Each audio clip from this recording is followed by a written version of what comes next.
Bom, galera, aqui na Som SC vamos mostrar para vocês alguns equipamentos muito utilizados hoje no dia a dia e que a gente vende também, né, crossovers, rádio, tudo mais, e como funciona, como liga, tudo mais. Aqui a gente tem uma fonte de 30 amperes que ela imita uma bateria, vamos dizer assim, e a gente vai mostrar para vocês, por exemplo, nos megacapacitores, como é que vamos carregar o megacapacitor. Muita gente não sabe como é que se carrega.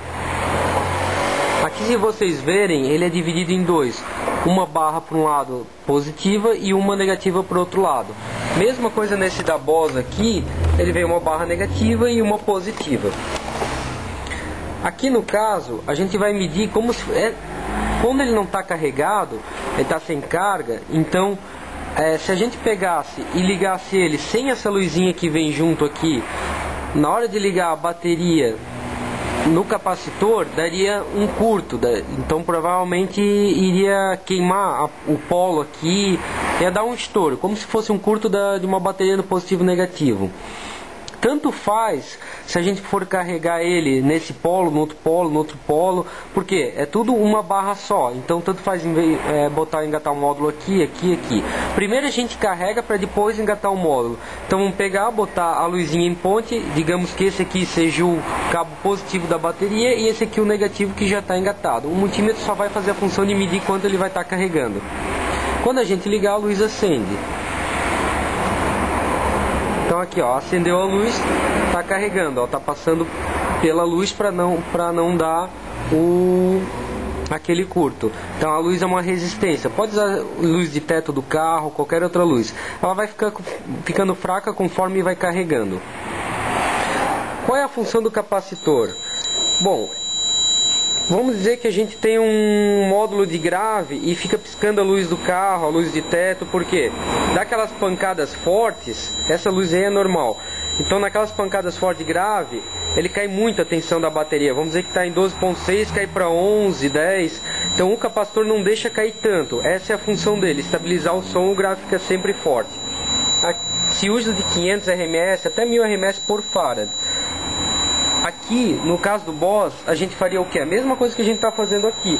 Só que depois de carregado, a gente tiraria a lâmpada e engataria direto o positivo e o negativo. E depois, no mesmo polo em cima, iria os polos que vão para o módulo, outro cabo separado. Então assim os 4 cabos ficariam aqui em cima do Boss. Nesse caso aqui do Blitz, ele já tem uma entrada e saída para cada um. A maioria é tipo esse Boss, mas esses Blitz e pirâmides vêm assim mesmo. Então ele vai carregando até 12 volts, no caso da bateria normal, e a bateria e a luz vai ficando fraca. Quando tiver 100% carregado, aí o que a gente faz? A gente pega, tira a lâmpada do positivo e engata direto o positivo. Aí ele vai mostrar a carga máxima da bateria, a voltagem, e vai estar carregado para depois engatar os módulos. Aqui a gente tem, no caso desse capacitor em específico, tem uma regulagem ali em cima, que dá para entrar com a chavezinha para regular de acordo com o multímetro, o voltímetro, caso ele estiver errado. Nesse caso aqui a gente pode ver que tá marcando 11.4 aqui e no multímetro 11.7, então ele está um pouquinho errado só.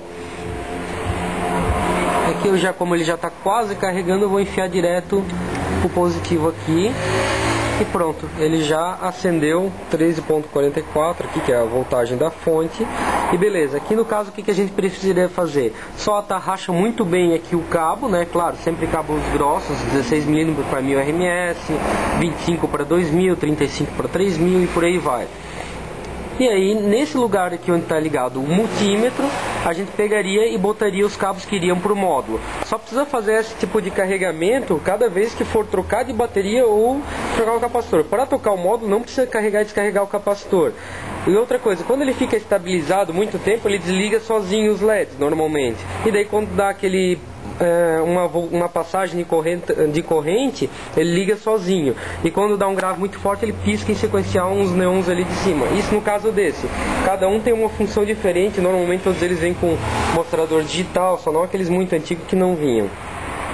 Pois é, vamos testar agora o crossover da JFA e capacitores eletrolíticos direto num alto-falante de 10 para ver se ele pula ou não no 840, como se fosse ligar a corneta antes, mas antes de ligar ela a gente vai testar para ver se passa o grave ou não para elas.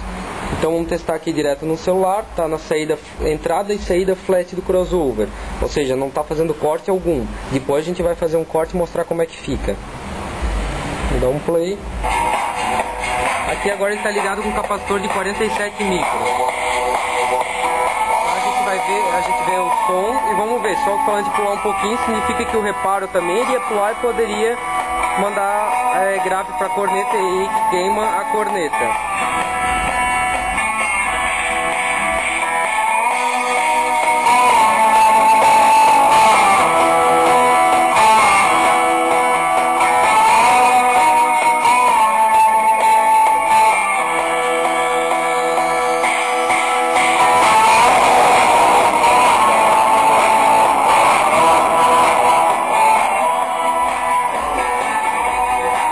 Bom, deu pra ver que ela pula um pouquinho o alto-falante, então quer dizer, tá passando um pouco de grave por esse reparo. Agora vamos testar com um capacitor eletrolítico de 10 microfarad. Então o de 10 ele vai aumentar um pouquinho o corte, provavelmente em torno de 2 kHz, ou seja, a gente tem que aumentar muito o corte, vai perder a qualidade para poder tirar o grave que iria para as cornetas.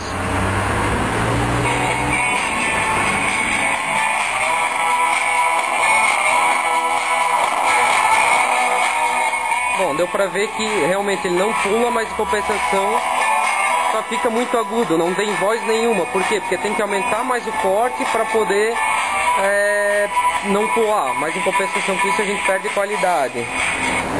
Agora vamos testar sem capacitor nenhum e vamos testar com corte do JFA. Bom, agora vamos fazer um vídeo do JFA ligado direto no módulo. Aqui ele está sem corte algum, em flat baixo e flat alto, então não está passando corte nenhum. Quando a gente usava esses mega capacitores aqui, esses capacitores pequenos eletrolíticos de 47, 10 farads, ele corta, vamos dizer, em 1200, 2000 Hz, mas ele é 6 dB de corte, então ele deixa passar um pouco de grave, ou seja, cortando em 1200 ele vai deixar passar um pouco de 1000, um pouco de 800. Já esse aqui é 24 dB de corte, então se corta em 1200 é 1200, ele não deixa passar muito menos. Então por isso que o corte fica tão perfeito. A gente não precisa, pode cortar até uma frequência mais baixa como 500, 800, 1200 e mesmo assim ele não vai deixar passar grave. Por quê? Porque o corte é mais perfeito. Então aqui ele está em flat. Agora vamos cortar em 500 Hz. Já não está vibrando nada. Vocês podem ver que está uma qualidade de voz legal.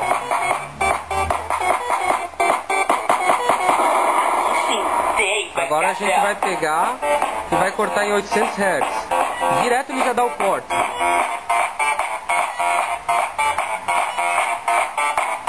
E agora em 1200 Hz.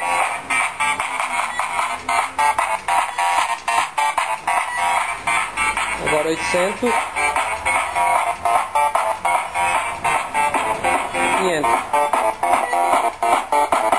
Aqui podemos cortar também o agudo. 8000, 5000. Ó, aqui está cortado em 5000, então ele já tira um pouco do agudo. Agora cortando em 8000, ele já deixa passar um pouco mais. 12000, flat. Agora já está deixando passar mais agudo. Então esses cortes dá para fazer no driver direto. Bom, agora vamos testar o driver SD3100 da Snake, bem pesado, de titânio, numa corneta comum, né? E testado aqui no JFA. Vamos começar aqui com um corte de 800 Hz, né? Porque é titânio. Tá ligado no DVD player.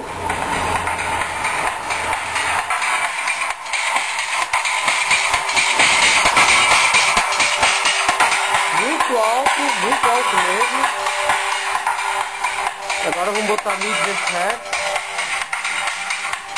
Então você já vê que só no tocar ele já muda o som.